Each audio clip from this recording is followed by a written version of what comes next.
in my feelings like whoa. You cannot count on my show. Calling my phone like you know. You wouldn't leave it alone. I'm asking you to play nice. Let's not pretend you are nice. You just don't want me to smile. It's been that way for a while, but I've been on my godsend. I've been moving mountains. Been fucking and been grounded. In love with my surroundings. Can't fuck with me, you so small. Our loving was a close call. It's okay, you fucked up. Not already. We can't be live already. That would just be crazy. Hold on. I'm doing the Discord thing. You know the thing? Oh my god, I haven't even said chat on either account yet. Just the internet, etc. is still working. Hold on. Who knows if we're being heard right now? Oh my god, it comes up automatically. Now you gotta click this, you gotta do this. Oh, an advertisement. You know, we love it when advertisements advertise on our advertising.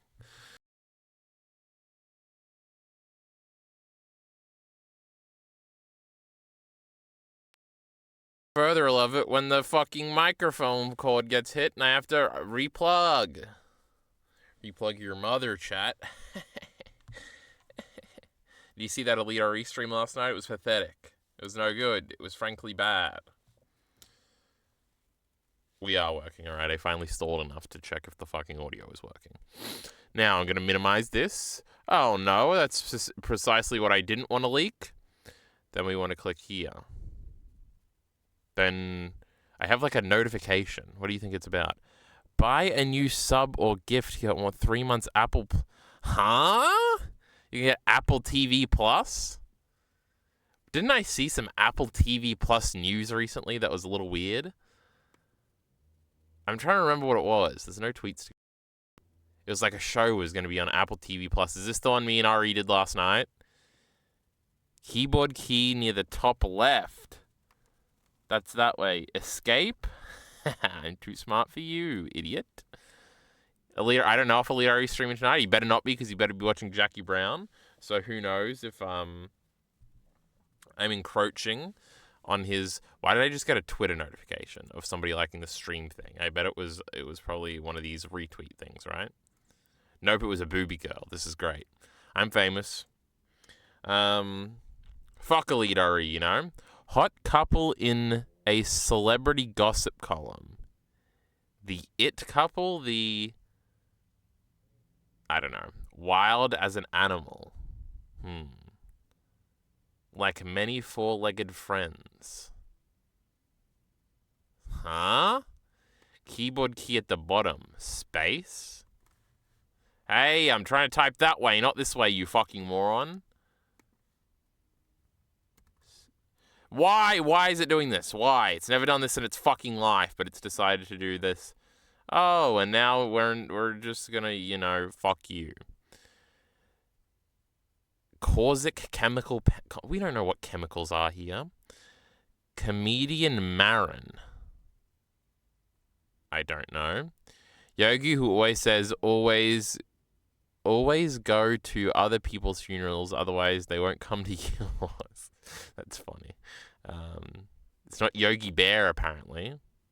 Hey, that's a C. Thoroughly the devoured. Little spats. Escapades. Nope. Well, this is not helpful at all. I don't know any of these. Little spats. What could a little spat be? Thoroughly devoured. That is devoured. Is that devoured?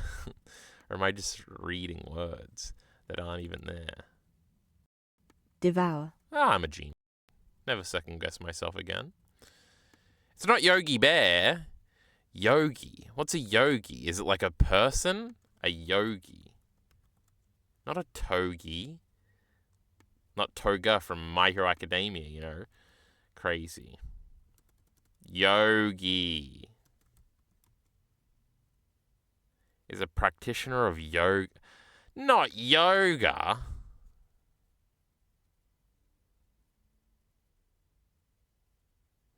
This is just too difficult for me. Hot couple in a celebrity gossip column. What do you call a couple? Pair? Romance? This is just improbable. Impossible. This is just... Like many four-legged friends. So are we saying the thing has 4 legs? What has 4 legs? A horse? A dog? A cat? Is it horse?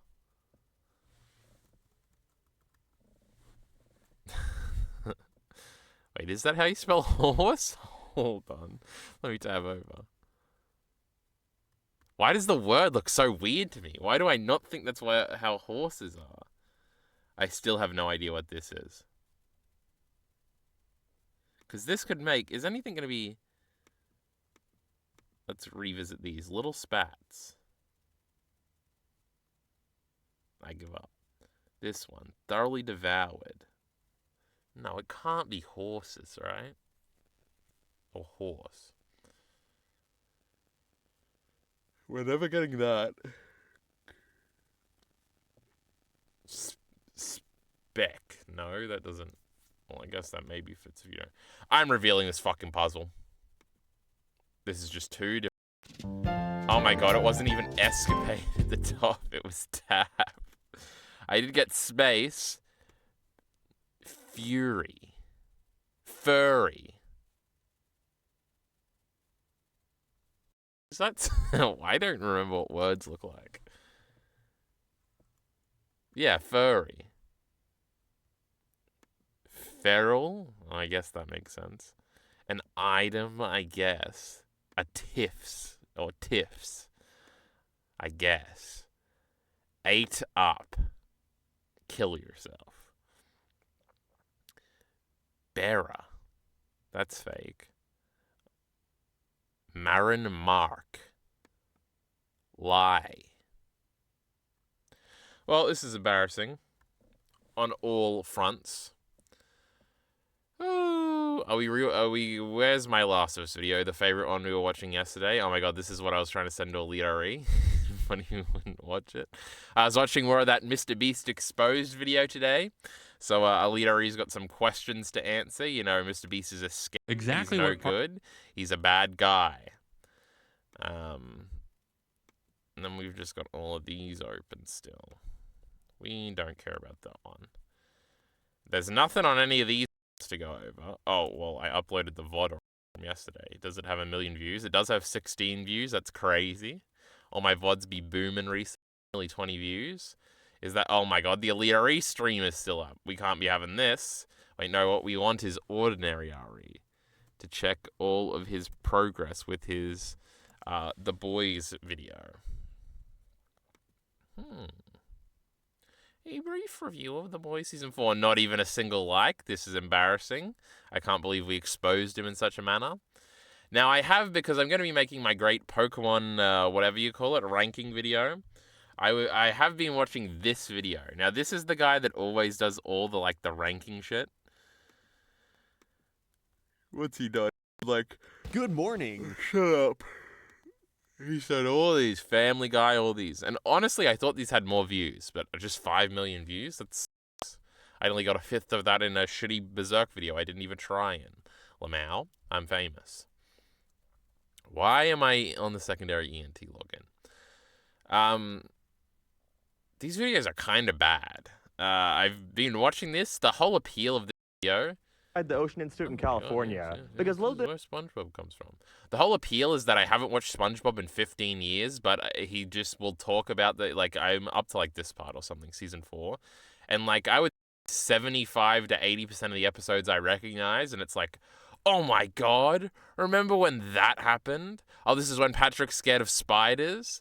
Because I had so many SpongeBob DVDs. Oh yeah, when SpongeBob's parents introduced first, Mermaid Man and Barnacle Boy.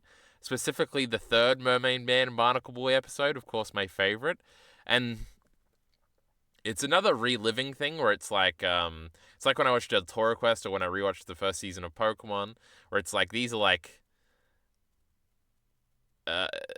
establishing bricks in the foundation of especially the media part of your brain, if not the whole part of your brain. So it's like crazy to go back and see this and to like try and make connections about what you liked and which episodes like introduce certain conventions of like storytelling to you. Like SpongeBob has a bunch of episodes that are very abstract and weird, and I wonder where my like of that type of stuff comes out. But I have noticed in going back that those generally weren't my favorite SpongeBob episodes.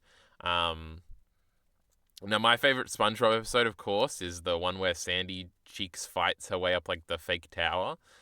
In this video, he said that episode sucked, so you know. But mostly, like, it's a terrible ranking. Like, he'll literally talk about an episode for, like, 3 sentences, and he'll always say vaguely the same thing, like, oh, it wasn't funny enough, or it was funny enough, or not much else to say about this episode, because he can't figure out how to close, like, the paragraph or the episode he's talking about. So it's a little funny. The videos are kind of bad. And he's also doing a weird way of ranking where he's just talking about every episode in chronological order and then adding them to a ranking you don't care about because he just flashes it whenever he finishes a season and just, like, you can't even keep up. Because usually you don't generally remember, like, the... Let's go to the fucking thing, for God's sake. Generally you don't... Flash the goddamn ranking thing. Because you don't remember episode names really that much, unless you're super invested and know everything you're talking about. So maybe I'll try to avoid doing that in my great ranking. But mine is actually going to be structured number 80 through... Oh my god, I missed it. He's talking about season 1, episode 3 or whatever there. Oh my god, this is when Sandy has to fight that worm. For some reason, we brought that up last stream, I think. Oh my god, this is Squidward on strike. This is crazy. And then, yeah, he just flashes a ranking like that. It's like, oh yeah, the band episode, number 1. But the rest of these, you don't know what they are. And it's like a terrible way to actually do a ranking.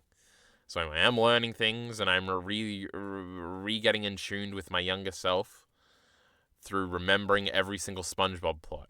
Now, apparently, because every show is like this, there's like a fan or a community, what do you call it? Not exaggeration, a community...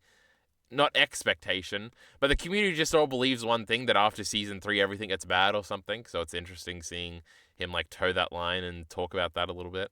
It's funny, every like especially long running show has that, where it's like after season 6 of The Simpsons, you know, everything went downhill. It'd be funny if those things were true, because a lot of those are born out of like old internet things, and everything old internet is retarded. So anyway, you know, I'm doing research and stuff for my great videos. Should we just jump in? I really don't have any updates about anything. Like last night, I didn't work on this at all. I did half of an episode of the Slowpoke Pokemon episode. I wrote like half of my ranking of that, which was funny. But then I got sleepy and went to bed. And then I woke up and went to work, and then I came home for like 2 hours and did nothing, and now I'm here. So this is crazy. And I have nothing else planned. Oh, I wanted to do the connections thing, because those are way more fun. So hold on, let's do that. And then we'll watch the video. I already know I did this, moron. Leave me alone. Now where's the connections? Is the greatest game of all time, no matter what a leader he says. I made him do one last night, chat, if you weren't paying attention. Oh, this one's the same. Let's see if I could remember. There's a beer one, right? And there's a voice one. Hold on, beer. Stout was a beer or something. And then what was the last one? Sour. I'm going to look like a genius getting it all so quick. Then we had, what did I say? We had... I literally just said it, but I forgot it. There's like a voice thing or something. What was a bulldog? Oh, these were French things. French horn, and then what? French kiss. I'm a genius. Ah, you've never heard somebody so genius? And then these were all voices. And then these were all fingers. That's crazy. Crazy, crazy, crazy. I'm a genius, I'm a genius, I'm a genius. Best Genist. That's a My Hero Academia character. Let's watch this video. No reason that Ellie shouldn't have completely wrecked Abby other than Abby's absurd amount of plot armor and being the playable character for this part of the game. Abby Just to remember the IQ of the gentleman we're dealing with. $45 a month. Make your move and save with Vodafone. I just want milk to taste. I think after this one we should watch a good one, just to see if they're stealing my talking points. Because for all I know, the people that like this game are probably equally as stupid. So we'll have to see. Oh my god, what do you think this is an ad for? Is this an ad for the lottery? No, it's an ad for... This is crazy.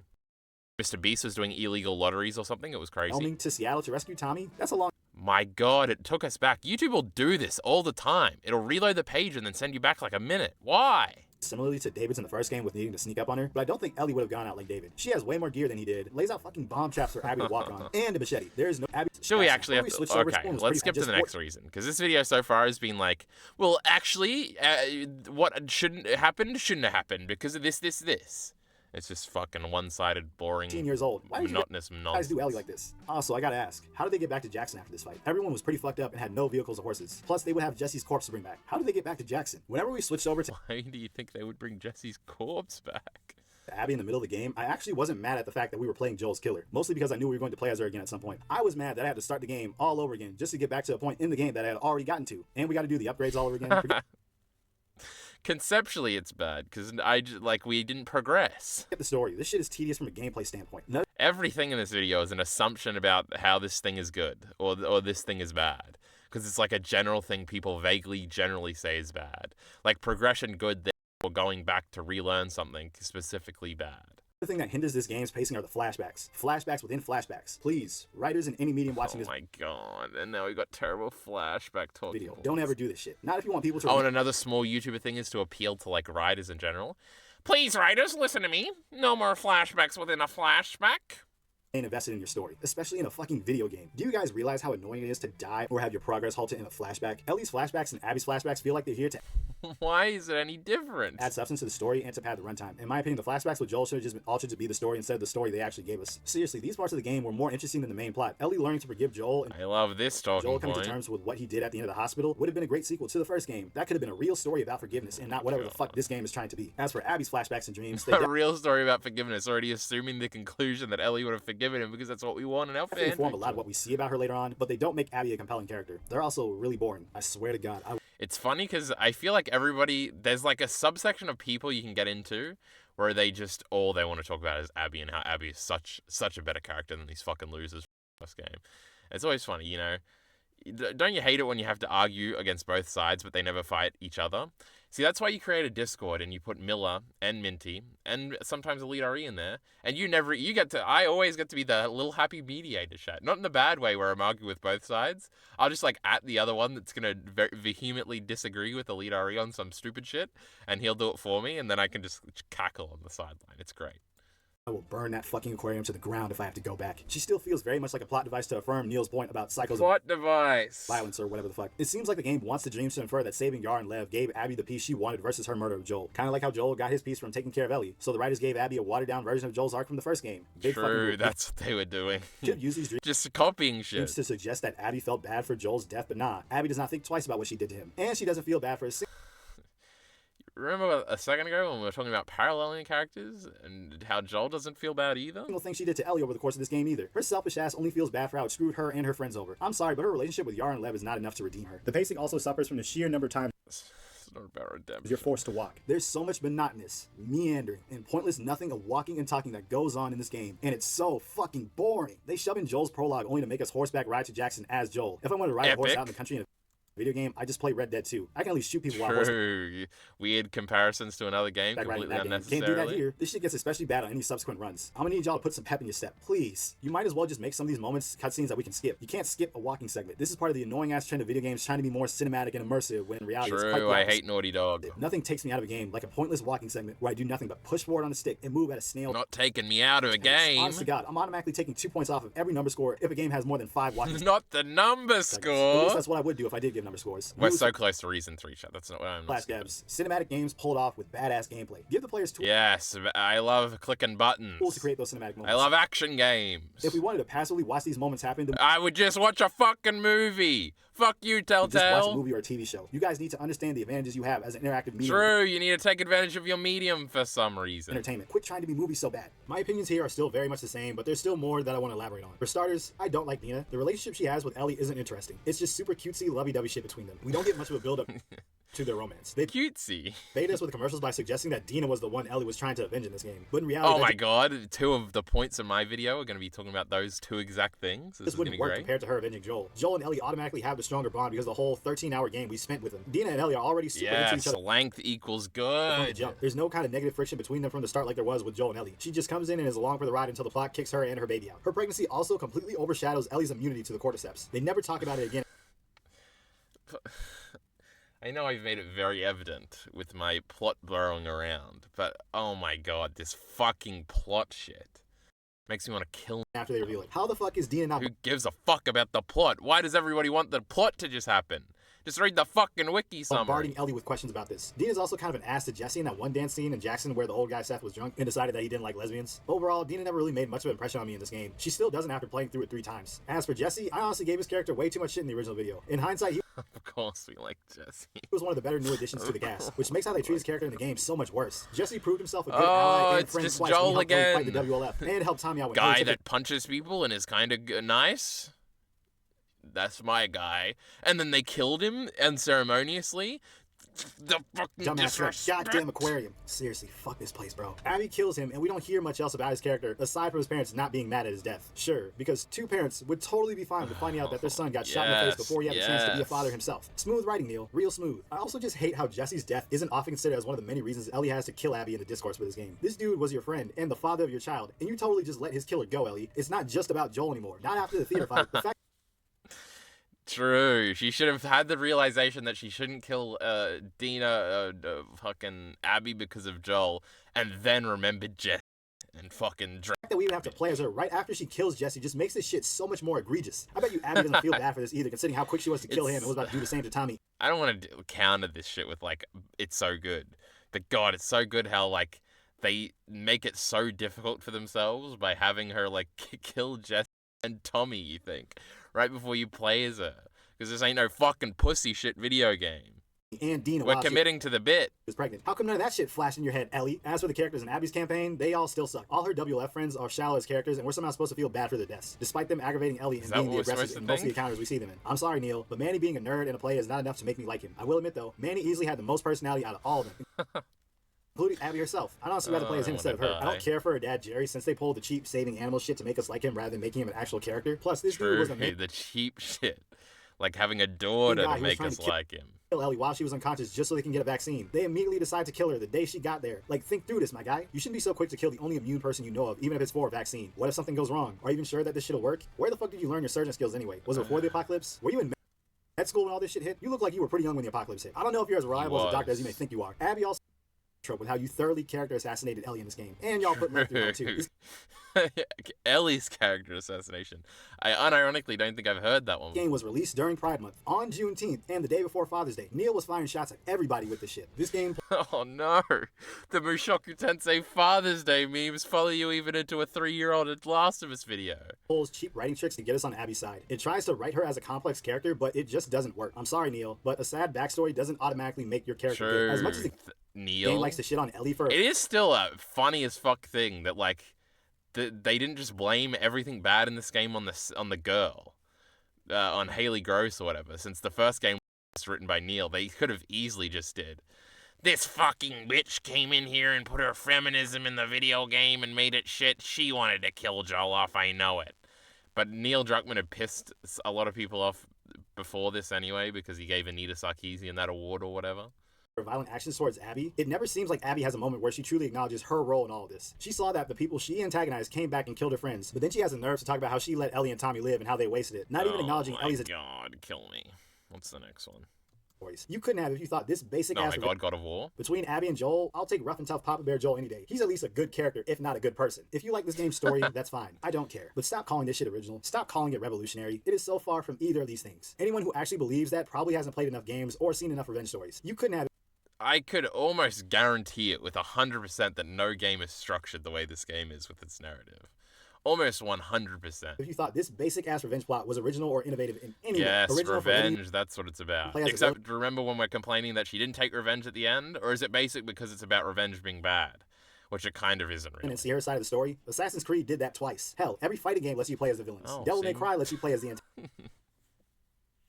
That's true. Every fighting game does let you play as the villains. antagonist. Can you slash up demons with a katana as Abby? Nope. I felt far more sympathy for villains in Telltale's Walking Dead games than I did for her, because those games actually showed how your choices can negatively affect others. And I mean your actual choices. Revenge Okay. Where's a good one? And by good one, I mean thinks it's good. Making sense of The Last of Us endings that Joel did nothing wrong. The importance of ambiguity by the critical drinker. Ain't no way. Ain't no way. The Last of Us too good. I'm sure we'll find one. Why it's great. 22 minutes. That could be good. This donkey video is great. Remember that video? The Unmistakable Humanity, I already watched. The girlfriend reviews thing, I've already watched. Oh, A Beautiful Nightmare? Did the critical drinker like the video game? There's no way. Why I stopped hating the game and thought it might be a masterpiece. I now understand The Last of Us Part 2. Okay, let's give these ones a go. The reactions to The Last 2K of Us subscribers. Part 2 was really surprising. No one cares about this old-ass boring game. Well, Heath, what should we talk about instead, then? Not just because the reactions to The Last of Us Part 2 was really surprising. Not just because I honestly thought the game was pretty good, although we'll get to that, whether you want me to or not. But also because of how much faith we had in it. It was a sequel to one of the most well-received games ever made from a studio that made banger after banger after banger for decades. But I guess that winning streak had to run out eventually. Having said that though, it's still a game made by a ton of talented people, arguably some of the best in the industry, which sure doesn't guarantee success, but I think it still shows. Now, if I'm gonna defend this game, it's probably best I start with the least controversial thing I can say and work my way up. A lot of people hated the game because of the story, which is perfectly reasonable considering it's the main selling point of the franchise. But regardless of how you feel about the plot, can we at least agree the gameplay is good? It's basically what you'd expect from a sequel to The Last of Us. The thing is though, the original game was 7 Alright, years we're old starting when off it was released, boring. and it is showing early signs of age. The movement is a little stiff and limited, and the melee combat can often just amount to giving the square button a beating until the enemy goes down. There is a dodge/block button, but it gets used very rarely. I first played Part 2 right after replaying the first, and I was amazed by how much more refined it feels. The melee combat has you dodging a hell of a lot more, and the game will punish you if you get greedy with the amount of punches you try to string together without it. There are also a few additions made to the moveset, like jumping and crawling, and they're not just for show because the enemy arenas are way more elaborate now. The jump button allows the level design a lot more verticality, which gives you a lot more options to outmaneuver enemies, but that also means you have to mind your surroundings a lot more because they could get the drop on you. Crawling takes the basic idea of crouching, where you can fit behind cover much easier, but you're slower and lose some mobility, and takes it to much more of an extreme. Now you can take cover in really tight spaces, but you have all the mobility of a baby, which is not ideal when someone's pointing a gun at you. And speaking of crouching and crawling, you can now hide in the grass, a mechanic that Naughty Dog brought over from Uncharted 4. It's another good way of navigating environments because you can be a bit more in the open without getting spotted, but the trade-off is that if you do get caught, you won't have any actual cover, so you can end up trapping yourself if you're not careful. Not to mention the arenas are a lot more open and non-linear this time around, which adds an extra Okay, layer we of love challenge. gameplay. Like the enemy arenas, the in-between areas are much more explorative than the first game. To an long stretch, We love exploration. triangle button. Now you're gonna learn point I Oh want. my god, are we making fun of Nakey Speaking of Jakey? scavenging for items though, there's one little tiny itty bitty, probably not that big a deal, but I'm gonna mention it anyway, point I want to make. If you've seen Nakey Jakey's video on the game, he brings up that buried deep in the game settings, there's an option to have the item pickups be automatic instead of pressing the triangle button. Now you're gonna want to go ahead and flick that son of a bitch on, because I don't understand why it isn't on by default. There's never a situation where you don't want to pick something up. It's a pretty reasonable complaint and a really well-argued video, but I personally disagree with him. The way I see it is that Snap In a well-argued video. I guess the argument would be to make you, like, it's so you realize what you're picking up. I guess it's just to gamify it, because it would feel really weird if you're just... I guess in, like, shooters and stuff, if you just... Or in, like, Mario, if you run over a coin, you pick it up. But it would just feel so weird, I think, in this type of game. Scavenging for items is a big part of the game, and because of that, you want finding them to feel rewarding. I'd argue that manually picking up items adds a little more satisfaction to the Oh yeah, and moment, the tiny bit of, the satisfaction element is true. because it feels just that little bit more deliberate on the player's part. God, it just occurred to me that this is the second time in the span of a few videos where I've publicly argued with a YouTuber who's more successful and, quite frankly, better than me. But like I said, I think you can make a valid argument in either direction, and ultimately it's not that big a deal. I just wanted to give a bit of a different perspective. No offense, Jacob. Getting back to the level design though, there is one section where the exploration gets particularly ambitious. Small YouTuber thing, referencing bigger YouTuber, then giving them a funny nickname. I did that with Best Not Guy long into the Ever. game, Ellie arrives in downtown And by battle, and we actually funny, I get this mean not decently funny. sized non-linear map to explore. There's a ton of optional challenges and hidden items to find. and Yes, how the game there's encourages an you to open look for them is world very part. clever. We love We'll rail shooter for a gameplay. couple minutes. It's not particularly complicated. It's basically just point and shoot. But it's one of the few times where you don't have to worry about your ammo count. You can just go in guns blazing, so it's more intended as just a short change of pace. It also feels really immersive, trying to shoot while having to deal with the constant shaking on the road, swerving and bumping into each other. It belongs to a faction that's heavily militarized. It's believable that they'd be stocked up. That's all you had to do. Later on, though, there's an action scene where the player's pinned down by a sniper. It's not as frantic as a lot of the other action scenes. It's much slower and minimalistic, so it's less a sense of panic and more a sense of dread. Throughout the scene, you have to cross a mile of road to confront the sniper while he pelts you with bullets. The tension here comes from trying to find different ways. Fucking sniper was Tommy, bro. Stay behind cover, and it's very easy to accidentally step out into the open if you're not careful. Especially when infected start attacking you, so you have to fight them off while trying to stay behind cover. But when it comes to spectacle and horror, there's one moment in particular that really stands out. That being the Rat King. One for the Gameplay, we love it. violence, but Ellie was still young enough with very little survival experience that she was still somewhat uneasy about taking a life. I feel sick. With that in mind, seeing Ellie become as bloodthirsty as she gets in part 2, I think is great for conveying the theme. And the transition that she goes through to where she's willing to do truly terrible things feels very natural. Unlike the original game, it actually takes a good while before any encounters with human enemies show up. For the first few hours, it's all infected, and I think killing them is pretty morally justified. But then Ellie finds out that the only way she's getting to Abby is by going through the militia group that she's a part of called Wolf. And throughout all this violence and death, you start to realize Ellie is kind of the instigator here. Oh sure, she's getting unfairly attacked by an army that's shooting her on sight, but it's not like the first game where she and Joel were trying to save the world. She could justifiably cut her losses and head home anytime she liked. But instead, I've never actually thought about that. Okay, a vaguely interesting point, everybody. I am playing Honkai Star Rail Real Pick video games.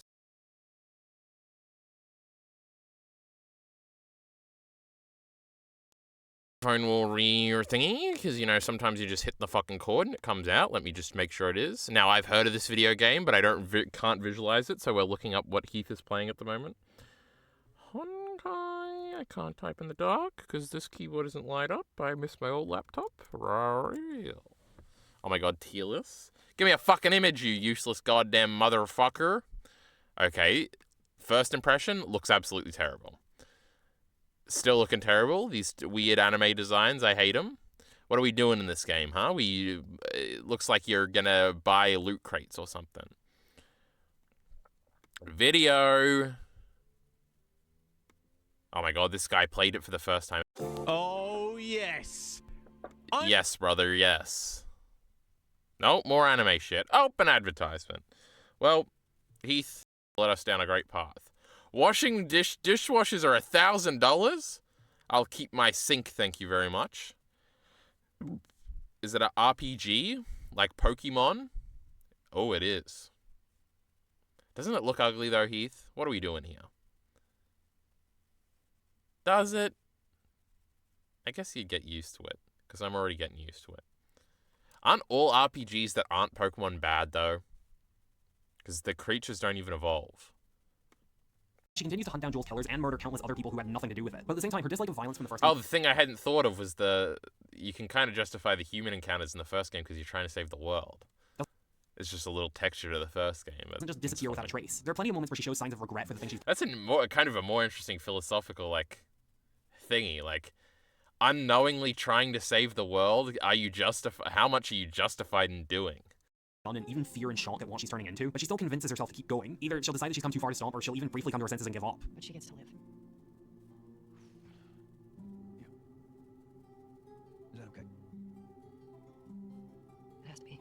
Only for something extreme to happen, which will push her over the edge again. She's also given her own set of brand new supporting characters, the most notable one being her new girlfriend, Dina. Initially, she seems to be on board with Ellie's revenge mission out of a desire to keep her safe, but she also has enough emotional distance from Joel that she's able to realize that the hell Ellie is putting herself through isn't worth it. There's also a subplot where it's revealed that Dina is pregnant and unable to tag along with Ellie for a good chunk of the adventure. And from then on, Ellie being distant from the only one who can act as the voice of reason is a large part of why she goes to the extremes that she does. There's also Jesse, a friend of Ellie's from Jackson, and he's okay. There's nothing necessarily bad about him, he just isn't really all that fleshed out. His personality is fairly bland, and he doesn't have... See, I told you, we got contradicting opinions here. much of a personal stake in Ellie's revenge mission beyond the fact that he's friends with her. They try to give him somewhat of a stake by making him the father of Dina's baby, but that's not really expanded on in any meaningful way. He didn't know that Dina was pregnant when he joined them, so he wasn't doing it out of parental responsibility, and there aren't any moments where he's torn between the mission and the safety of the baby or anything like that. But my biggest problem with Ellie's storyline would be her goals throughout most of it. I mean, the main goal of tracking down Abby is fine, because she's the one who killed Joel and had a vendetta against him, but I'm not really as invested in her revenge against the other characters responsible for Joel's death. It's engaging enough, mainly due to seeing the links that Ellie's willing to go to, but I wish that Abby's accomplices had a more prominent part in killing Joel. Instead, they kind of only tagged along and then were just in the room while they let Abby do her thing. Well, they give Manny the spit thing afterwards that makes you very angry.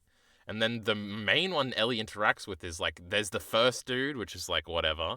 I think he's something that you do see in the first scene, so that makes you kind of dislike him a lot. Fuck, I can't remember. I don't remember what the context is for seeing Mel and Owen. Like, have you just not... Oh, I guess you see... Oh, you remember Owen from the Abby part. Oh, and then Mel is mentioned in that. That's interesting. But Nora is kind of the main one, and she has, like, the Joel line before it that makes you want to kill her anyway. Don't get me wrong, they're still guilty, but they're not really a focus in Joel's death scene, and so a lot of Ellie's story just meanders around while you wait for the confrontation that you actually care about. Miller the Killer talking point. Hold on, we got a Red Rooster value meal, guys. Everybody want to get Red Rooster? Third rate. Fuck. Oh, Vodafone. I love Vodafone. You have a Vodafone? The most interesting parts of Ellie's storyline actually come from the Flash part in killing Joel. So what was I saying? Miller the Killer talking point about the Ellie stuff being boring? Nah, bro, it's so cool. You're like slowly trying to figure out what the fuck their group is like. Instead, they kind of only tagged along and then were just in the room while they let Abby do her thing. Don't get me wrong, they're still guilty, but they're not really a focus in Joel's death scene, and so a lot of Ellie's story just meanders around while you wait for the confrontation that you actually care about. Honestly, a lot of the most interesting parts of Ellie's storyline actually come from the flashback subplot with Joel, which is a genuinely strong progression of their relationship from the first game. It's clear that in the years since the original story, they've become a lot more comfortable around each other. They're a lot more playful with each other and talk about their interests and God, personal I'm lives. sick of the glazing of these boring-ass fucking backstory shit. Hey, you remember those Savage Star? They are made interesting at the end every time when it gets dark. Comic books that you're into? Do you like them? Well, you know what? Not really my cup of tea, but Dr. Danielle Starr, I mean, she's pretty. She's a savage. That was a nice twist how they escaped them. There's even some really good attention to detail with minor lines of dialogue from the first game becoming more significant in the second. Yeah, once we're done with this whole thing, I'm gonna teach you how to play guitar.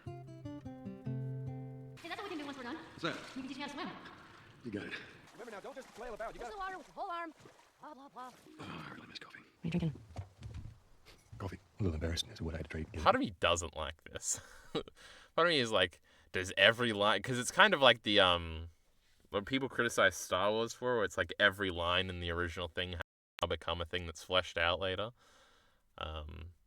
Obviously, the guitar is used very well. And the coffee thing, I only vaguely remember, and that just makes Joel an old man, so that's okay. And the swimming part is, like, necessary. So it's like, yeah, they work, but it's like... Not bad. And my personal favorite... Right when I was a kid, I used to want to be, the singing part, yes. That does work. I'm serious. The singing too. I know.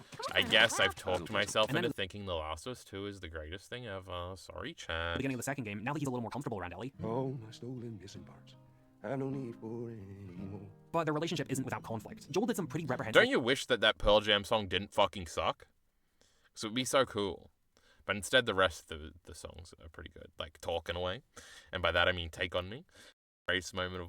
things to protect Ellie as much as he tries to hide it from her. And even during her best times with Joel, she always had that little bit of doubt about him. Over time, she became more emotionally distant because she didn't know how much she could trust him. Honestly, it's pretty believable that this would happen, considering that, as Ellie points out, the story that Joel told her about the Fireflies being unable to find a cure doesn't make sense. You said there were dozens of people like me.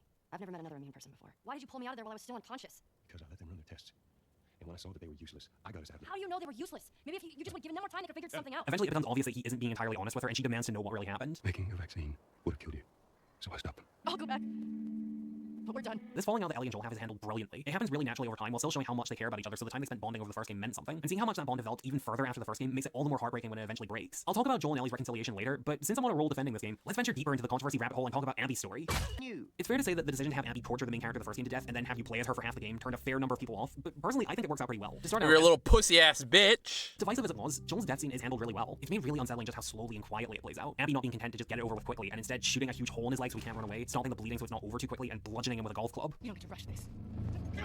It makes you initially sympathize with Ellie's revenge mission, but also serves as good foreshadowing. The level of cruelty and selfishness that Ellie eventually sinks to is hinted at early on by showing how evil and sadistic Abby has become in her own revenge quest. And when Abby's half the story gets going, we see that her everyday life is also pretty dark. She and the rest of Wolf are engaged in a turf war with the Seraphites, but the cycle of violence that Abby's a part of gets disrupted when her life is saved by a couple of Seraphite kids named Yara and Lev. This, along with her ex-boyfriend Owen, who's become disillusioned with the turf war, ends up sending Abby on a road of self-reflection and redemption. I'll admit that much like Ellie's story, the supporting characters that Abby has to work off of aren't the most consistent in terms of quality. I wouldn't call any of them bad, but some are better than others. Owen and Mel have a couple of decent scenes where they talk to Abby about how she has a destructive and negative impact on everyone around her and have her realize that she really isn't a good person. I haven't always done the right. You're a piece of shit, Abby. But other than that, they're not the most interesting on their own. The same goes for the rest of the Wolves, including the leader Isaac, who apparently encouraged Abby's aggression and is a big part of why she is the way she is, but he's barely given anything to do here. Honestly, along with the game's pacing, the supporting Oh, more fucking Miller the Killer cast is the main reason why I points. ultimately prefer the story from the first game. I can't think of a single major character It is almost unfathomable to me that you could prefer the first game to this game. It is, like, insane.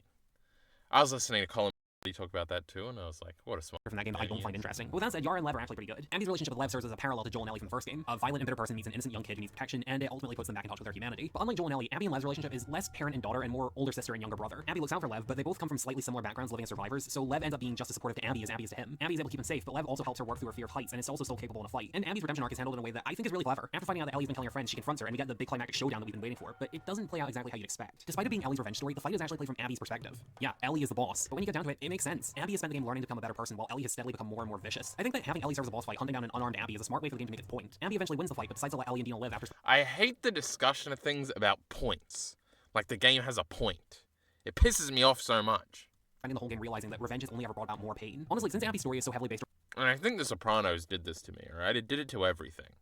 Around her relationship with Lev and her redemption as a result, I actually find it more What is the point of The Sopranos? Would you ever ask such a stupid fucking question? It's so annoying.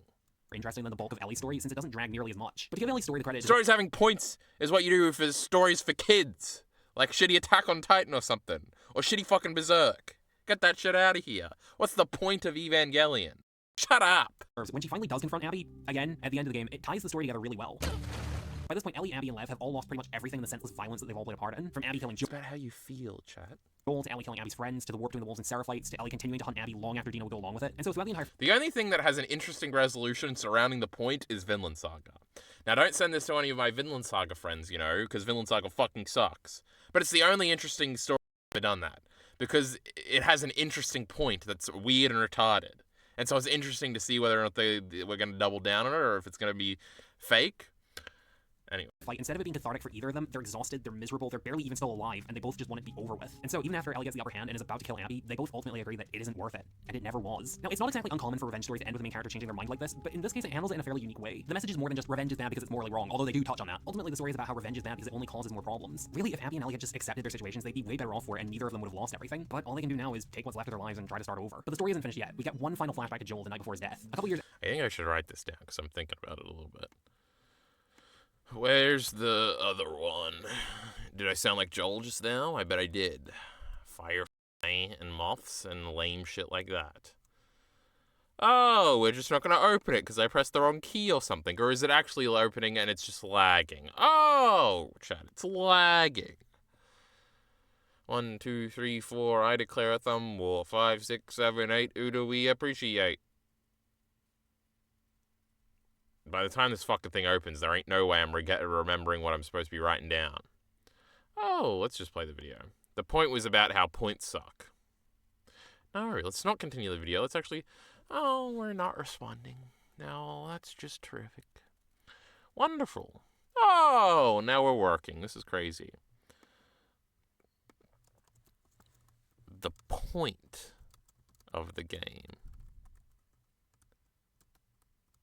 What is the point of The Sopranos? Would you ever ask such a fucking stupid question? And this transforms into, like, themes being incidental, because I do have an idea about what the point of The Sopranos is. It's about how people are terrible.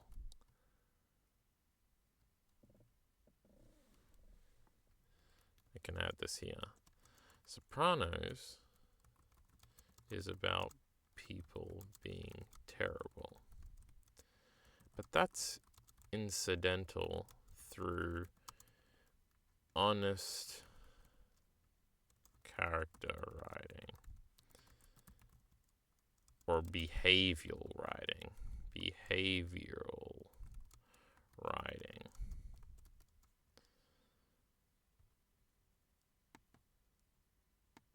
The betrayal, the expression, is what's being said. The medium is the message. I'm fucking such a genius.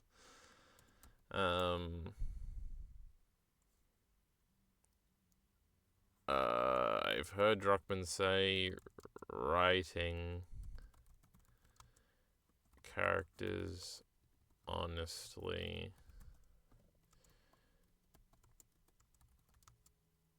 the game doesn't end the way it does to service the theme. It ends the way it does to service the journey of the character. Everything necessarily has a theme if you look for it, even unintended, because themes are just nonsense patterns and reoccurring ideas.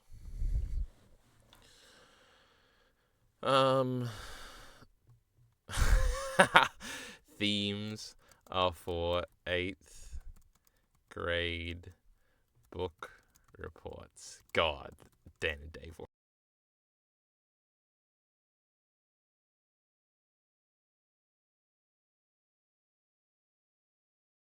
Don't mind me, chat. Just, pulling out the microphone. Theme also has another meaning, which is just a reoccurring idea. Get your shitty morality messages elsewhere. Moron! Okay, adequately, that's what I was looking for. Written that down. After the relationship broke, Ellie realizes that she misses having Joel in her life after he stood up for her earlier that night. It's genuinely quite touching that even though Ellie wanted nothing to do with Joel, he was still willing to look out for her. She admits that she's still angry with Joel and probably always will be, but she'd like to try and forgive him. But it was so corny, and that's like part of it, right? Like Joel standing up for her at the moment is like pathetic. For them to be a part of each other's lives again. I don't know if I can say this for definite, but this... God, it's the greatest recontextualization you've ever seen in your fucking life. That the whole game was not about Ellie being mad at Abby for killing Joel, Ellie hating herself for not forgiving him sooner because she was having a little tantrum and being stupid. But is that even fair to Ellie? Or is she just in her own head? And all people had to be punished for that, and look at the destruction in a way. She's a terrible person. This is crazy. Either of the Last of Us games. Not only is it a good parallel to... I don't know if I can say this for definite, but this might be my favorite moment in either of the Last of Us games. No shit, genius. Not only is it a good parallel to Ellie and Abby's stories about how forgiveness is often the more constructive choice, but it's also a really poignant end to Joel and Ellie's relationship. It's tragic that Joel and Ellie never did get a chance to properly make amends, but after what he did, it's kind of thematically appropriate that it's as bittersweet as it is. But it's nice to know that their relationship ended on somewhat good terms. And the scene is made infinitely more powerful with the detail that for someone as stoic and accustomed to pain as Joel, the thought of having Ellie back in his life is enough to make him cry. I like The Last of Us Part 2. It's not perfect. It's definitely got some story and pacing problems, and I agree that the first game is more consistently great, but when... it has some problems, but you just gotta admit the points that I made in the video were genius. It's some of the most compelling I've ever experienced from a video game. I respect the risks they were willing to take, how ambitious the game is, and overall, I think for the most part, it's really good. Thanks for watching. Make sure to subscribe and click that bell for more videos. Also, do you want to know how La La Land tells its story visually without dialogue, or how it balances optimism and realism? Click the video on screen now. I hate themes. Now, what was the Another small fucking channel. I want a big channel. Funny. Please read pinned comment before watching. HBO series bringing everyone together. You love to see it. I love that pinned comment. You think he changed it? I think he might have. The final scene between Joel and Ellie makes me sob every time. Their interaction is bursting with emotion although they say so little. Oh my goodness. It's not even why it's good. I could never stop thinking about how Abby doesn't know Ellie's name. She only refers to Ellie as you. Epic and true. The last voice I did hurt my throat, chat. We didn't deserve The Last of Us Part 2. This could be interesting. Okay. He's gonna start the notes. And then the voiceover is going to come in. It's going to be really cool and dramatic. Promise me that you won't laugh. I won't laugh. I won't. I'm trusting you. No, nearly. I was nearly right. Oh, no, I'm right. Voiceover, come in. Oh, no, it's just an AMV.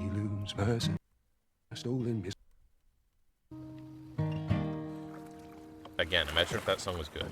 The Last of Us is one of my favorite games of all time. I beat The Last of Us 2 immediately as soon as it came out. I played it for 3 days straight. I locked myself in my pitch black theater. I'm pretty sure I did in like 2 days, so I'm way cooler than this guy. And I fucking hated it. God. I think about it a lot. The first night, I think because it came out 12:01, brother, and I pressed play immediately because I'm epic, and this is the greatest moment of my life. My favorite thing getting a sequel. Never will this happen again. Do you think Mad Men's ever getting a sequel? God, when The Last of Us Part 3 comes out. God, but there's going to be so much meta-narrative going to The Last of Us Part 3, and I'm going to be so judgmental that these pussies are backing down because of the backlash they got last time and making a worse story. That's going to be all I can think about. But maybe I won't. Maybe it'll just be so great and I'll be swept along and it's just have another unimaginably great experience. But I remember that first night. I think I played until Joel died. And I remember just the end of it being like, I can't believe it's this good. This is the greatest thing I've ever seen in my life. I can't believe they just committed to killing Joel. I can't believe they fucking did it so viscerally. I can't believe they make... Because my thing going in was like, I know what you're doing, dumb fucking game. Obviously, Abby's gonna kill Joel, and you're gonna try and make me hate her. But, you know, I'm an empathetic, understanding Vinland Saga fan. I'm not gonna fall for it. And then the way they do it just makes you fall for it entirely, and you want to kill everybody. And when Ellie starts bringing up retarded plans, like traveling across the country to a group you don't even know just to kill this one person out of revenge, you're like, there's not even a second thought. You just want to do it immediately. You want to... Why haven't we left yet? What are we waiting for? Fucking Tommy? He sucks. Tommy's actually great. Until he sucks at the end, you know. He's real mean. And it's such a great, like... uh-oh, we're bringing the theme back. It's like emblematic of the theme where, like, everything logical just goes out the window when you're mad. And it's like... It's so easy to understand that when you're not mad, when you're a smart little boy reading Vinland Saga, to be like, yeah, I would never fall for otherism. I would never hate like this. I would never want to kill somebody I disliked. You know, I understand that there's two sides of every story. And the point of it is that, yeah, that's probably almost certainly true. Like, obviously the way the narrative is teasing things out slowly, it's going to be revealed later. But I don't care. It's epic. It's the greatest of all time. But anyway. Hating it the first time couldn't be me. We're being very fucking windy. What do you call that? Not wordy. We're taking long breaths between sentences here for cool little edits. I'm gonna keep it very simple. Okay, when I beat the game, I hated it because this...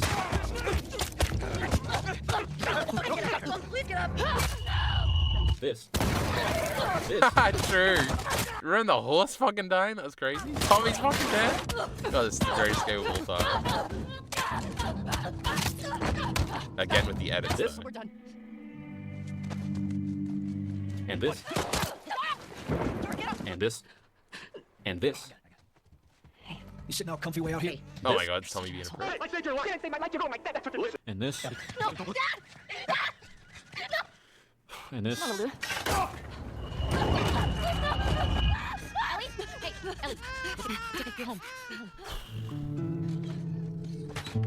fuck. It's just like the bad stuff happening. Make it stop. I fucking get it, dude. It's fucking depressing. I get it. She's paying for her revenge. I fucking get it. Can't play the fucking guitar. What's the point? How are they gonna make all this shit worth it? How? How the fuck is it all gonna be worth it? Revenge bad, true. Are you fucking kidding? That's how it felt. Naughty Dog really put us through the most depressing game ever for the most basic message ever. Man, show the fucking meme. Hey, what's up? How's that? Last of Us Part 2. It was alright. What, you're this guy? He was really cool, but then he got brutally murdered. I wanted to get revenge. So what'd you do about it? I got revenge. Whoa, what? Guys, don't be like my friend here who... Got revenge. Getting revenge. It's part of the problem. Take care. Bye. I wasn't even mad. I was disappointed. And I felt bad for Naughty Dog because I know they really tried, but they finally, after, I think, 11 or 12 games where they were just perfect, they failed. Everyone online was giving it zeros, talking shit. Last of Us 2 was a failure. One of my favorite franchises was ruined. And then Donkey released the video. In the back half of the game, hey, I remember that.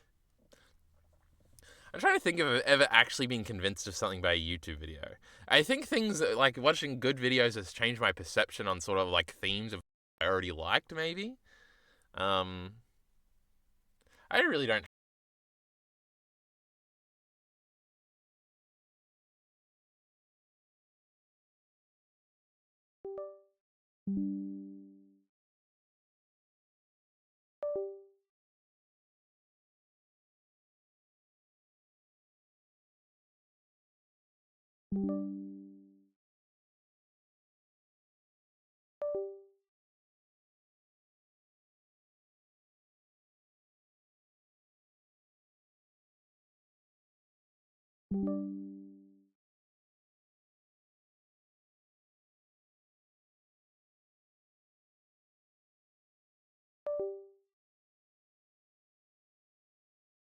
What the fuck is this? A microphone that works. How about everybody? I was just saying kill yourself over and over again. It was really funny.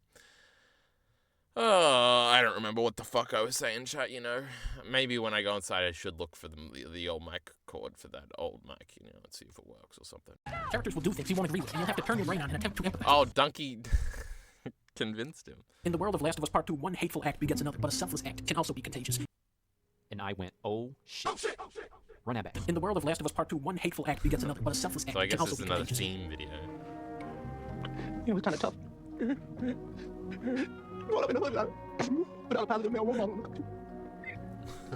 A selfless act can be contagious. This simple statement from Donkey made me finally realize the game and the painful journey is not to tell you that revenge is bad. Every single thing that happens in this game is for Ellie's recovery from the effects of Joel's decision and lie at the end of The Last of Us 1. Back in Boston, back when I was bitten, I wasn't alone. My best friend was there, and she got bit too. We didn't know what to do. So, she says, let's just wait it out. You know, we can be all poetic and just lose our minds together. I'm still waiting for my turn. Ellie. Her name was Riley, and she was the first to die. And then it was Tess. And then Sam. None of it is on you. Edits. You don't understand. I struggled for a long time with surviving.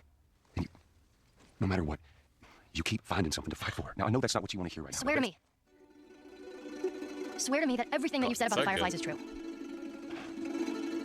I swear.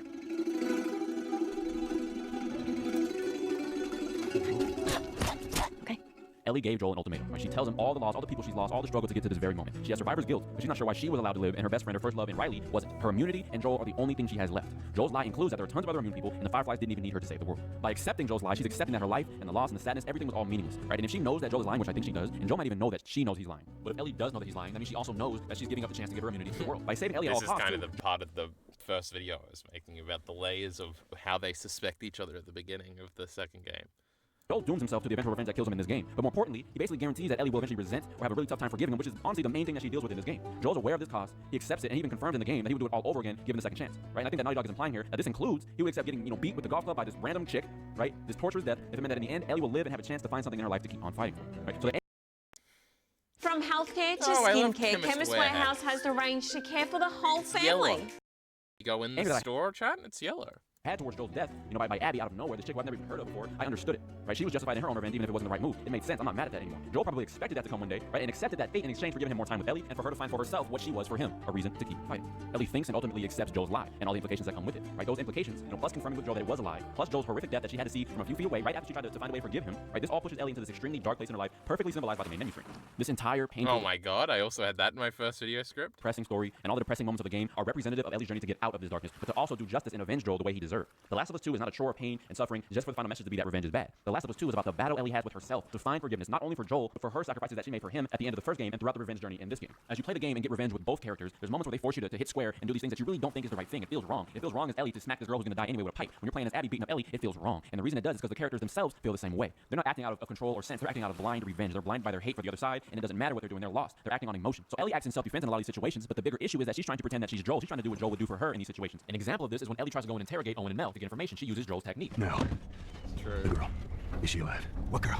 I don't know no girl. Fuck! Focus right here, right here. I'll pop your goddamn knee off. The girl. She's alive. She's David's newest pet. Where? In the town. In the town. You're gonna mark it on the map. It better be the same exact spot your buddy points to. Mark it. It's right there. You can verify. Go ask him. Go on. I ain't lying. I ain't... Scenes. Come here. Fucking get over here. God, it's so good. Point where she is on this map. And then you better fucking match up. What are you doing? She's probably dead anyway. It's not worth it. Stop. We can talk Back the fuck up. Point where she is. Fucking do it.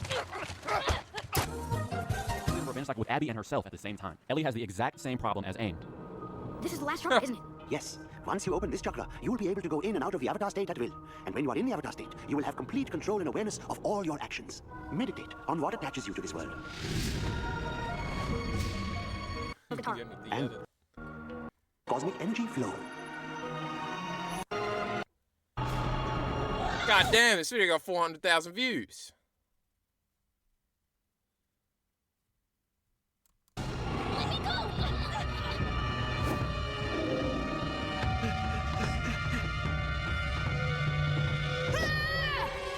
Katara's in danger. I have to go. No, Aang. By choosing attachment, you have locked the chakra. If you leave now, you won't be able to go into the avatar state at all. he sacrificed himself for was for her to be safe and to be happy. She keeps going back for revenge because she's haunted by the guilt of the weight of her choice at the end of the first game and not returning the favor for Joel's sacrifices he made for her. Seconds away from finally completing her revenge path with Abby, she has a positive flashback and realizes not only that her revenge with Abby won't solve anything, but it's not what Joel would want Ellie to do to honor him in the first place. What Joel wanted was her to be happy and free. Doing what Joel would do, which is all-out revenge at any cost, didn't get her that. And it wasn't until she was seconds away from achieving it that she could learn this for herself. She's at rock bottom right now, but she finally learns the hard way to let things go. She's left alone in this foggy, dark ocean that has been her life to this point, with only one thing left to do to really free herself from the control of her obligation she felt she had to Joel. Ellie returns to the farmhouse for one last challenge. She must let go of Joel and fully forgive him and herself so she can Oh, I touched the microphone cord, but it's still in. Secret epiphany, chat. The mist title sequence. The boat is actually for Abby. Ellie still hasn't gotten out yet. Metaphor for bad stuff. That basically makes finally move on. Joel never wanted her to become a revengeful, cold-hearted killer, and to really do justice by Joel, she must go and find her own reasons to keep fighting. She needs to be free and make her own decisions and hopefully forgive and remember Joel in a positive light. Through the journey she just completed, Ellie learned to let go of her complex emotions and make the right decision. The decision that both her and Joel wanted in their final conversation.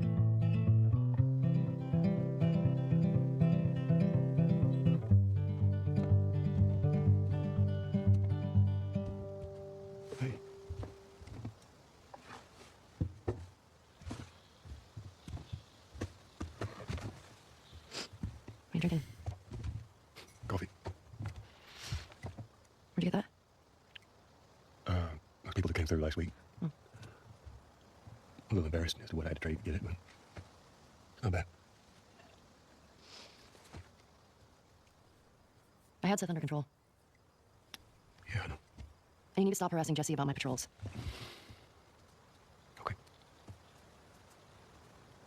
God, he's such a little cuck. Dina. Is she your girlfriend? No. No, that was just one kiss. It doesn't mean anything. She just... I forgot that they have the gay conversation here But too. you did like her.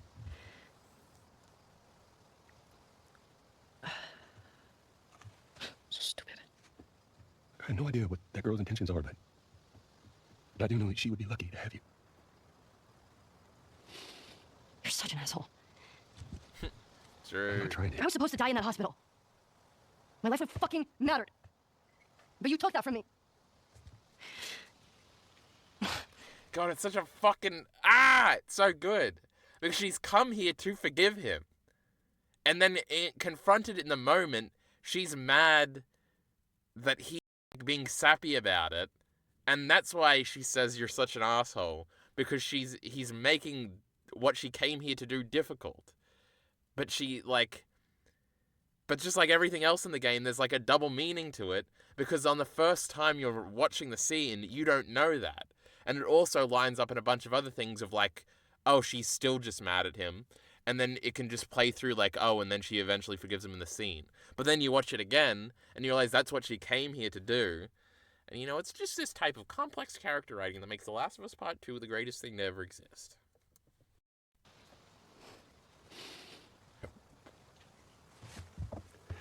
If somehow the Lord gave me a second chance at that moment. And then Joel doubling down after being a cuck the whole scene and coming to his like climax. I would do it all over again. And he's not leaning down anymore. It's like body language and stuff.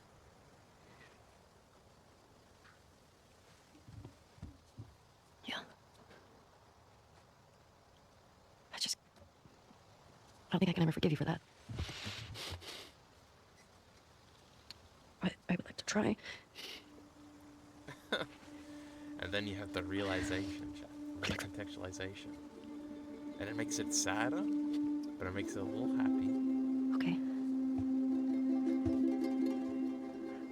I'll see you around. Yep. And it is true that it's the difference okays. I do remember figuring that out at some point, but I did forget it, and it was reminded of me by this video, so, you know, we'll just put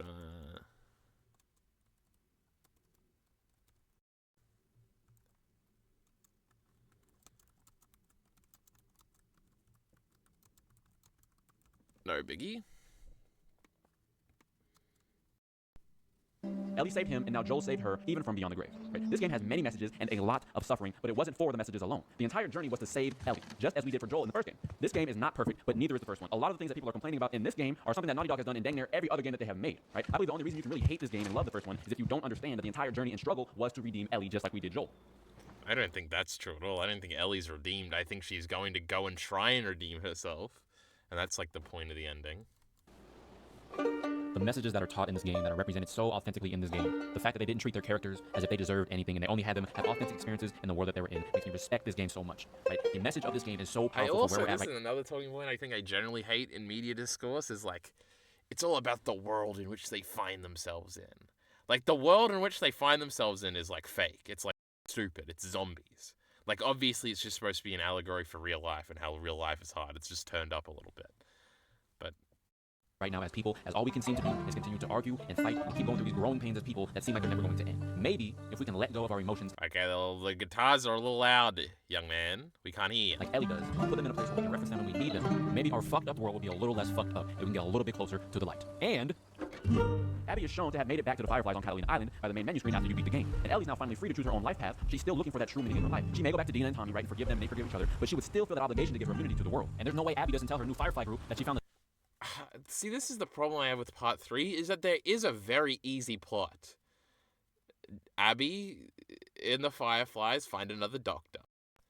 Abby has to say, well, you know, I know this girl. And then, like, Abby has to go get Ellie to see if she would sacrifice herself. And obviously that means those two characters have to interact. It would be very interesting after the last time we saw them, etc. And then Ellie has to make a decision of, like, does she still want to die or does she want to live? And I doubt the resolution is Ellie just agrees to die. And it's just like, how does the rest of the game go? Are they just on a journey together? Like the first game? Which I guess is okay. But, like, the reason why the second game is so good is because of how, like, weirdly complex the narrative is. And I don't see how you could get that. So, yeah. What's up? Oh my god, Miller the Killer. We're just watching so many Last of Us Part 2 videos. You'd love it. God damn, man hasn't uploaded in years. But we're nearly done with this one. Not this one, this one. The same girl that her dad died for who happens to be immune. She could finally make the choice to sacrifice herself, and maybe with a certain way they could do it in this game, Ellie could survive the surgery maybe, or maybe she has to sacrifice her entire life, maybe. But the Last of Us world either way would have a happy ending with the cure going around all thanks to Ellie. Part 2 would basically become Naughty Dog's Empire Strikes. Oh, I just love the Empire Strikes Back. And I love butter and something. Whatever the fuck we're advertising on this piece of shit platform. Now, chat, when you see ads on my videos, you better not be shit-talking them, alright? You better be buying their products. Because I'm sure that helps. Part 3 would be the Return of the Jedi. Joel was Obi-Wan, Ellie was Darth Vader, and Luke Skywalker combined, and her sacrifice would save the world and make everything, all the pain, Joel's death, her loss, all worth it in the end. After really thinking extra hard on this game just to make this video, I can confidently say I've gone from absolutely hating this game to considering it a very worthy sequel to the first game, a masterpiece in storytelling, and I have to say a 10 out of 10 overall game, even though it has flaws. The biggest message is not that revenge is bad. It's that revenge and forgiveness and hate and love and your ego, everything is the same. You're so passionate about these things you care about that you're blinded and you have a bias when you look at the big picture and what's the best decision for you and for the others around you. Both Abby and Ellie dedicate their entire being to avenging their father figures, when in reality, both Joel and Abby's father would have told them to let them go and move on with their life and find something to make them happy. For Abby, that would have been Owen. For Ellie, that would have been Dean. Join the MHA discourse. Miller the Killer weren't allowed to speak about it until Leary has caught up, okay? Because he's going to watch these streams, and we can't be spoiling things. A little bit sooner than Ellie, but both end up at you know, all this talk about MHA recently, it's like, oh, I could read that manga. Now, you know, that's funny because I said that, but, you know, it's a trying to find happiness where they can, right? Basically, it's Moby Dick. Joel or Abby's dad, what's his name? Jerry Anderson, Joel or Mr. Anderson, Dr. Anderson are the fucking whale. They're Moby Dick, and Ellie and Abby are both Ahab, and they go too far chasing their fucking prize. Basically, it's Moby Dick Star Wars. That's what I'm trying to tell you. Do you not understand? How do you not understand? Naughty Dog is forcing us, the fans in real life, to go through the exact same journey as Ellie. If we can let go of the rage and our egos controlling how we see what they did to our favorite game and our favorite characters, and see the big picture and what it does for Ellie in the end, one of our favorite characters, what it does for her, and the possible amazing finale it sets The Last of Us up for, I think most of us can see how powerful this game actually is. I love this game now. I hope I help somebody out there who hated the game like I did come to realize how amazing this game is. It's my first gaming video, and I'm so glad I got to talk about The Last of Us to hopefully start where I can do more videos, because I have a ton more things to talk about with this game. So, appreciate you guys for watching. Let me know how I did. Let me know what you think. Let me know. We can talk about this in the comments. Appreciate you. Let me know. Comment. Let's talk. Voice Ellie. Much love. This is a funny little meme for the end. Hold on. We can't be showing Abby's boobs again. Let's not get me in trouble. That would be a very convenient, like, for it to buffer right before we see her boobs. Thank you, Jesus, etc. But when you're glazing the audience to have the sex scene playing, that's pretty funny. No. We really don't have enough time for this. Let's just watch the first minute. Could you tell us who we're going to find? What are we doing here? We're going to start there. Oh my god. Oh my god, I just watched this interview. If it's the PSX one. Let's see how I do this dance. Oh, I'm a genius. Yeah, if the first game was about love, the second game is about hate. I remember seeing this in 2016 and thinking it was the coolest quote anybody had ever said. I love Neil Druckmann. He's my father. was really like the core of it. The theme was about the love between these two characters and how we build that through story, music, interaction, gameplay mechanics. This story is the counter of that. The story is about hate and how we use all those same things to make the player And feel now that. it's like, oh my god, this is going to be the greatest game of all time. Through Ellie this time. First game is like you play as Joel. This game you're playing as Ellie. He just confirmed it, bro. We're playing as Ellie's the next game. We were all freaking out. He's caught up unless he stopped a chapter before the last one for some reason. Well, I don't know. Discourse. Togata died. That's not a name, Toga. We could have killed you. Maybe you should have. I want to hear his voice, chat. That's what we're Naughty going Dog has been like a childhood friend to me ever since the days of Crash Bandicoot. So many of these videos are jerking off Crash. Like, Crash has anything to do with The Last of Us. What do we do then, Miller? Because we don't have enough time to watch any of these stupid-ass videos. Oh my god, this Pokemon video. Let's watch this one. Evangelion Rebuild. Oh my god, let's watch this video. As many fans like to put it. We can't watch this video, right? I have to watch it by myself. Let's look at those Chibi Reviews videos, because he was weighing in on the discourse. Chibi... I can't type in the dark chat. It's fucking difficult, okay? Stop laughing. Hirokoshi destroys toxic shippers with... Oh my goodness. Oh my god, there's no way he says, marry me, Uraraka. I would kill myself. That's worse than my Full Metal Alchemist. Crunchyroll released this controversial dub on...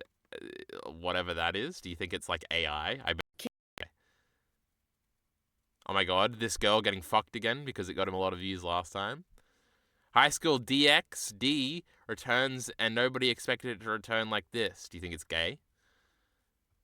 I want to... Who cares about My Hero Academia? I want to learn AI. From healthcare Oh, let's to all go skincare, visit Chemist Chemist Warehouse has Warehouse, the you range know. to care for the It's whole yellow. family. So what I'm about to show you is 100% the official English dub of Do all you think it's a slur? sometimes hides her feelings. All these authors are afraid of romance. This is true. I made a video about it one time, remember? They didn't even confess. It was terrible. The Chibi Reviews titles and thumbnails are just straight up lies. Well, that's how you gotta do it. In Russian, it's become quite a popular anime as of late. I made a post on this late last night, and it's quickly gaining traction, as you can see, with 4.1 million views on it, 64k likes, Oh, I watched this clip. including the retweets, quote retweets, etc. Look at those The dub was using, like, the Chan stuff to be sexy. bookmarks, by the way. I wonder why people are bookmarking this, but anyways, I want to play the first few seconds of this, and then we're going to discuss what's really going on here, and, if this is a good thing, a bad thing, etc. So, you're about to hear an English dub. This could be So Chibi Reviews is allowed to play things on Crunchyroll, but I'm not allowed to bring up manga, see, according to Alita the first time in years you've heard an English dub of an anime, so let's dive head first into this. True, because we hate dubs. Chibi Reviews is so smart. How you doing, Oni-chan? Well, it was good up until you gave me the world's weirdest awakening. God, dubs are so bad. Just the tone of the dude's voice is just like every dub. It's just the voice, and it's terrible. And Alita wants to defend. Come on, your cute little sister is waking you up with love and affection. Be happier. Yeah, you're not spinning this to me anything but wrong. Now please Now I gotta pause it because, I try to upload these VODs to YouTube now. get off me. I'm sorry. Before I play anymore, can we acknowledge just how perfect amount of cringe this little clip has? Like, let me explain this, okay? So, if this is your first time ever watching any form of content of Alia sometimes hides her feelings in Russian, you're probably gonna be like, why is she speaking Japanese in an English dub? Like, saying Ohio Anichan, saying something like that. Like, why? Why is she saying that when it's supposed to be an English dub? Well, if you have watched the Because it's a fetish on the internet. Japanese sub, the original, language for the series, in the scene, in the actual Japanese voice, you'll actually hear this character here, the sister character, actually say, "Good morning, my brother," in English. She says it actually Okay, so it's a funny little... in English, A lot of dubs do that. the official Japanese voice acting. And so the fact that the dub does basically the same thing, but instead of doing the English for the scene, but Japanese, like, Ohio Onichan, it is such a perfect way to localize the voice acting that I feel like anyone that understands the message or context here for the original sub to also now the dub Is this just like pretending that this is is going to going be to really done appreciate before? the effort just for that scene that was put in. And I'm just going to Dubs are at their worst when the characters speak in unison. Sounds horrendous every time. Now, that could be true. That sounds true, so I'm going to believe it. say that I know people, it's like apples and oranges comparing dub and sub, etc. It's a debate as old as time itself. People saying the dub is better than the sub is better than dub, etc., etc. I'm not here to fully get into that, but what I will say is that with a lot of controversies, Absolute cinema. For the VAs being family new, she did her thing. There's no way this isn't a 70-year-old woman every English voice ever. Can confirm this dub is goated. that Crunchyroll has done as of late, this overall is a very good PR moment for them. They actually adapted a series with a proper English dub that, in fact, Shut up. God, this idiot's annoying. Man, Bakudeku shippers just flatlined with this chapter of My Hero Academia. Who would Not have the gay shippers. thought that Horikoshi would have finally put to rest the Bakudeku shippers and the toxic side Hey, why did that of the My happen? Hero Academia community like Oh, this? the Pretty Bakudeku much people are the toxic side, are saying they? that, yeah, Izuku and Ochiko are going to be going out. I mean, this chapter pretty much confirms it. I mean, the final segment of the chapter is Hawks doing kind of like a voiceover, saying that, you know, his ideal world is heroes will have time to kill. You know, they'll be able to just, you know, live their lives without always having to worry about saving people. This very final segment of the chapter, it implies that, yeah, these two are definitely going out. Now, Horikoshi could Bro, Deku's got like a scar. pull the rug underneath us and say they're not. Next chapter, which FYI, next chapter, chapter 430, is the last chapter of My Hero Academia. And let's take a few moments to really talk about that before I go any further, because I think that this is very important to really discuss before anything else. And that is the fact that My Hero Academia has managed to survive and be a manga within Weekly Shonen Jump for over a decade. And it's...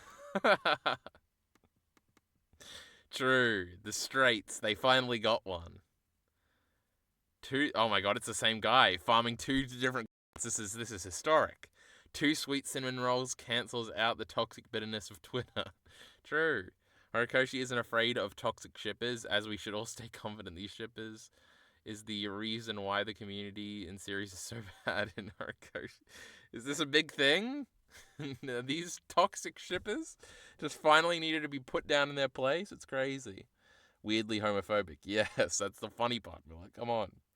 Have you seen Deku's new haircut? It's terrible.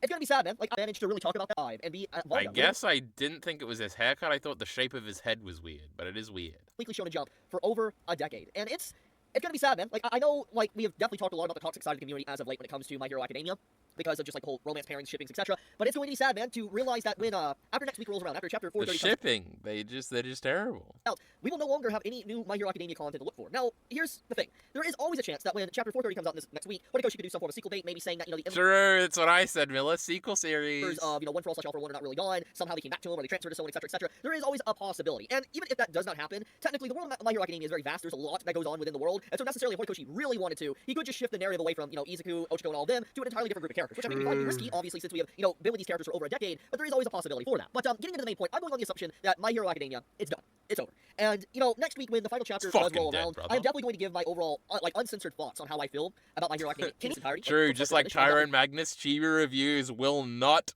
lie to you, chat. He will not. Is toxic a new word for gay? Maybe. I'm going to talk about just the good, the bad, the ugly, the great, etc., the masterpiece quality, the absolute horrendous. I'm gonna talk about it all. Oh my god, that's the invisible girl just there. Really just talk about the ups and downs of the story with the last chapter that's going to be coming That out next week. girl, But for now, let's focus I on think. obviously the big discussion that everybody's definitely going to be talking about this chapter. Besides obviously the romantic pairings, we have this new villain that appears at the end of this chapter, which gets settled in a way that showcases the progression of the world, and that, you know, what Deku fought for, what Shigaraki died for, you know, it did change the world in a better way. Even Oh my if it is god, very small, Miller, he and only like a few died, millimeters you know, the hero didn't get to save the villain. That's just crazy. the right direction, it is changing, even if it is very gradual and slow. Because what this chapter represents, especially with this moment with this old lady, is showcasing that those that have made mistakes in the Oh my past, god, I want want to to see Shigaraki tweets. didn't help him when he was in the time I don't give they're a trying fuck to about milk this that idiot. tastes like real milk. Oh, yes, This tastes another like milk full app. cream milk. Okay, No. Deku lost one for all. What a quirkless loser. Oh my god, it just came so Only full 2% circle. fat. That's just so poetic. Paul's Smarter White Milk. Still tastes like full cream milk. And only 2% fat. The duality of the My Hero Crazy the granny did what Deku and Uraraka couldn't. Worst protagonist in Shonen. Academia community That's is on sad. full display. Within minutes, when the leaks for chapter 429 came out late last night, you had posts like this being made. And I'll tell you what, I'm gonna miss My Hero Academia's manga, but I'm not gonna miss this. It has been something that has been ongoing within the My Hero Academia community for so long at this point, for almost a decade, since My Hero Academia has hit 10 years, 10-year anniversary. There has been constant slander and heinous things that has been thrown at Horikoshi over the years. I have made constant videos discussing it, and seeing this type of stuff that is going to happen, and it's only going to increase with time, it's legitimately heartbreaking, because the main theme of My Hero Academia has never been about the romance parents. Chat! My heart is broken. Ships, etc. It's literally just been about a coming-of-age story, heroes versus villains, and ideals, clash of ideals, so to speak, to fix society. Do you think if I said, Chibi Reviews, I'm holding a microphone, chat. Chibi Reviews, what is a coming-of-age story? What do you think he would say? Characters growing up, bro. True. And the fact that you have a big chunk of the My Hero Academia community, they might be like a 50% of the community, but a very big vocal community of My Hero Academia that basically only talks about the pairings. The only thing that matters is the pairings. This is what people are going to remember My Hero Academia from. And that's sad, because I know My Hero Academia is not... That's what I remember. I remember the electric one and the ear girl were gonna fuck. And then I remember that Momo was gonna put her titties on Todoroki. And Bakugo was gonna end up with Ochako because that would have been funny and cool. And they had that one fight. And then she called her dad out and said something. And right now I'm able to find it. I have a lot of problems with the final half of the story. I've talked about it. People disagree with me. Completely fine. But the point is despite my inherent issues. Fine. We got fucking team that fucking bad one. Fucking around. Oh,